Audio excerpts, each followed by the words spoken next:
on, let's go get it. Good banana.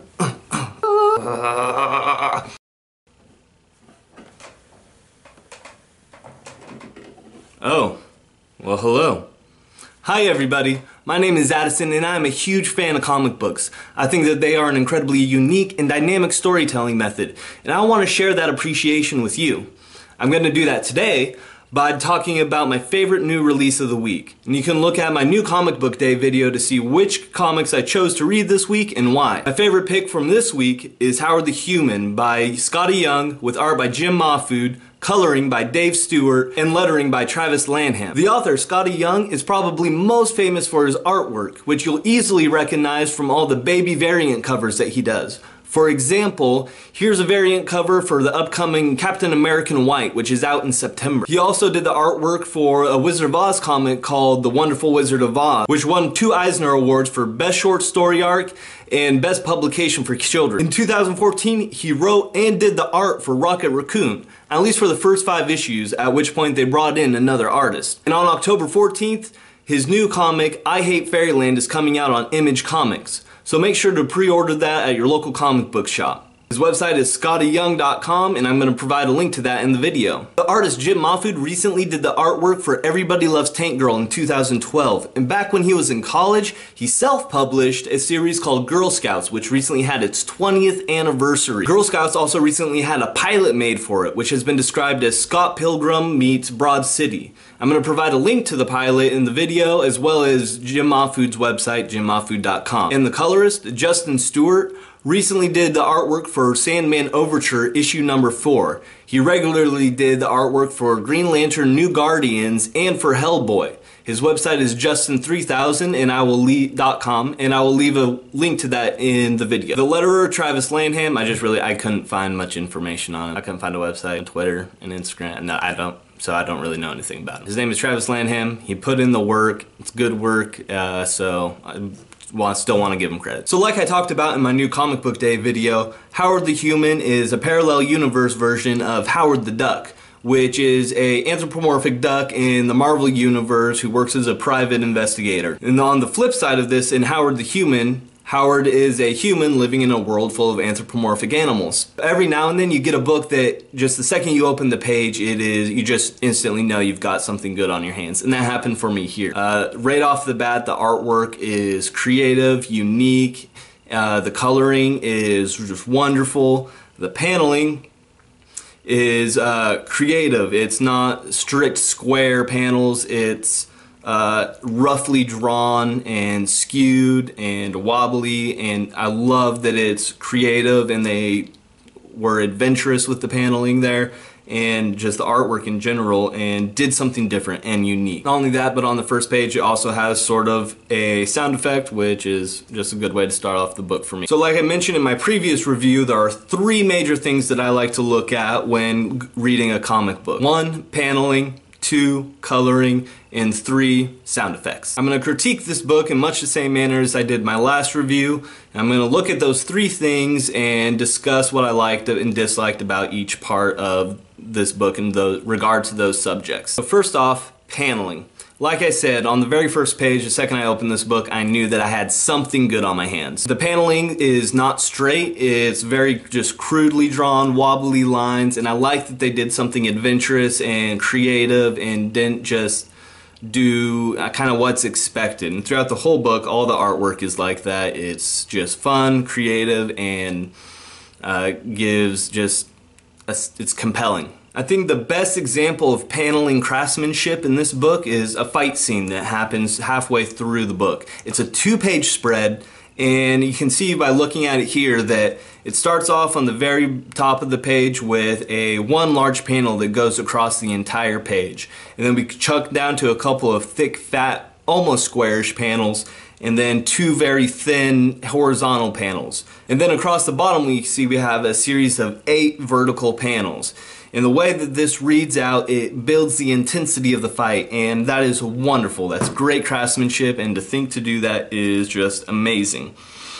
Obviously starting off with a standoff scene going across the entire page and slowly building momentum until action is happening so fast that you have those 8 panels all across the bottom. Not only that, but it has probably my favorite sound effect in the entire book right here in this panel, funk.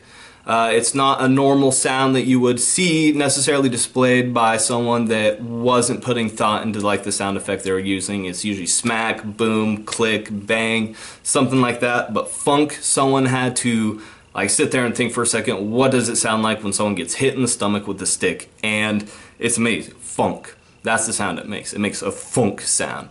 And that's awesome. The second page layout that I want to talk about in regards to paneling is this page here where anthropomorphic chicken gets pistol whipped. The thing I love about this is that the force of the pistol whip actually looks like it knocks the panel out of sync with the rest of the page. On top of that, there's what appears to be bende or halftone dots. And if you don't know what those are, I'm going to provide links to the Wikipedia pages so that you can read about that. It's part of comic book history and it's interesting and you should know about it. And I think those bende halftone dots are a great way to display that sort of salt and pepper thing that happens when you get hit in the head really hard. Numero dos, coloring. I want to talk about this panel right here first off that is overlooking an alley at what I took to be sunset. And here we can see all the warm colors transitioning throughout the entire page from almost a whitish yellow to yellow down to orange and even almost like purplish it looks like towards the actual alleyway there. And the way that it gradiates across the entire image is fantastic. On top of that, another thing that I really noticed with this book is the amount of detail in a large portion of the scenes. Like here we have just a very crudely drawn and cartoonish, stylized sort of like cityscape, but there's still so much detail throughout the entire page. All the windows, all the bricks, everything, it's all there and it's fun and amazing and still so detail oriented. It's incredible. Moving on to the next panel about coloring that I want to talk about is the panel right below that one, and it's inside the office of an anthropomorphic mouse version of Daredevil named Mouse Murdock. The main character doesn't know that this mouse is Daredevil, but throughout the entire office room, while it does happen to be sunset, the entire room has a red tone to it, and that's obviously alluding to the Daredevil sort of color scheme. And I think that's an awesome decision, and coupling it with the sunset was a brilliant idea. And really this entire book, the coloring throughout this entire book is amazing, and just even on a simple page that's just our main character sitting at a bar, here we see that a group of anthropomorphic birds walk up holding guns to them, and you can see that the variety and the contrast in all of their coats, the buzzard specifically having a vastly different color than the rest of the group of chickens, is just brilliant, and you can see that continuously throughout the entire book, going into, again, with detail and coloring working together to create just a wonderful look. Alright, subject number 2.5. I'm gonna talk about the intense amount of detail involved in this book. I'm gonna try to like smudge that in between into the coloring section a little bit, because coloring does play a role through a lot of the intense detail that happens through here. I think my favorite example of that is on page number 2, overlooking the bar that we find the main character in. And you can see as it's looking down over the bar, you can see all the detail, all the trash, all the everything going on behind the bar there. And then as you move up, you can see in the background, so all the posters and flyers and everything that is like against the wall there, and then just all the people within the crowd. And the way that the colors work with that, and just all the tiny little objects and the attention to detail is just a fantastic thing to see someone take the time to do and show really care and craftsmanship in their work like that. Especially in a cartoony book, which a lot of the time when we get these cartoony books, it's oversimplified, and I love that we can do a cartoony sort of look and feel, but still have a gritty, detail-oriented sort of approach to it. Another great example of detail is this page here full of ninja monkeys. This entire alleyway, you can see just so many different ninjas, and the way that, again, that color contrasts with the rest of the alleyway, which is green and red, and then just you can count so many individual monkeys. Someone could have easily drawn just like 2 monkeys and then had blank faces through the back, but so many of these have just a ton of detail to them, and just the entire alleyway, all the rings against the fire escape there, and the trash cans, and the swords in the foreground is amazing. Another wonderful example of the amount of detail used in this book is this scene here in the alleyway. You can see all the trash littered across it and all the graffiti against the wall.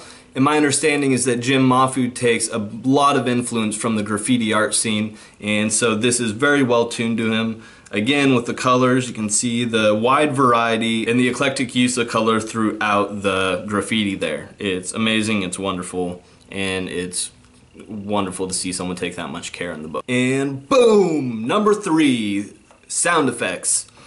I want to talk about, first off, like I said, on the very first page, there's kind of a sound effect, and I'll explain what I mean like that right now.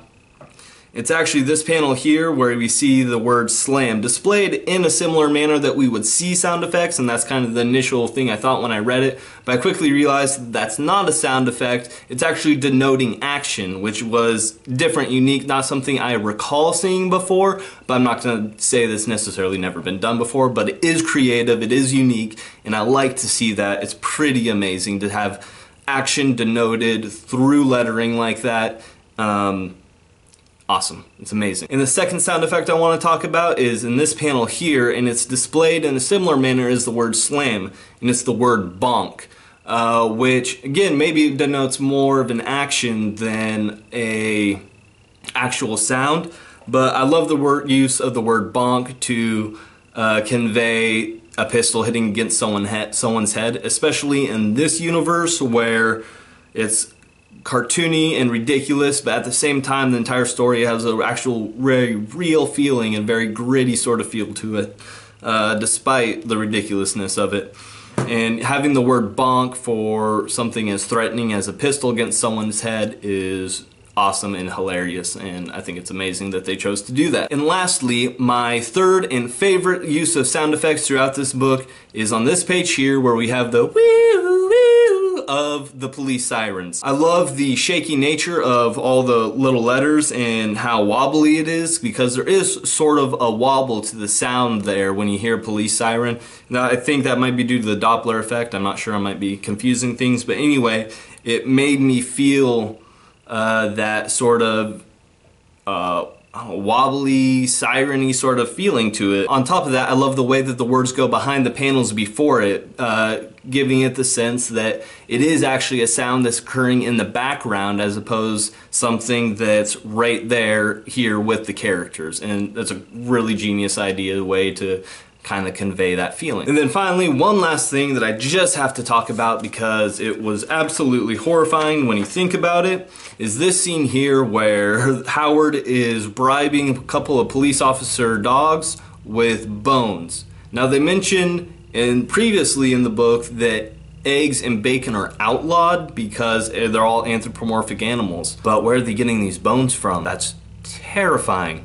There's just people just chewing on bones of like your buddy next door. I don't know. I thought it was weird, creepy, and but funny at the same time. So overall, I loved Howard the Human because it was fun, it's different, it's a self-contained story, which is something I'm really digging, something separate from the big sort of event stuff that seems to be never ending and webbed together and just so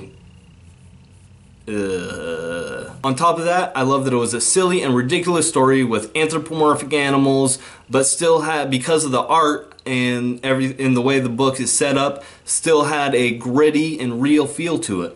And in a lot of ways, it had a more real feel to it than a lot of books I've seen that have like all human characters. And that's amazing that you can do such a ridiculous and absurd story and still have it feel just like gritty and real like that, and that's just great work and really sets it above the other stuff that I read this week. Anyway, that's all I have to say for now. I'll try to do another new comic book day post on Wednesday, and until then, I'll see you later.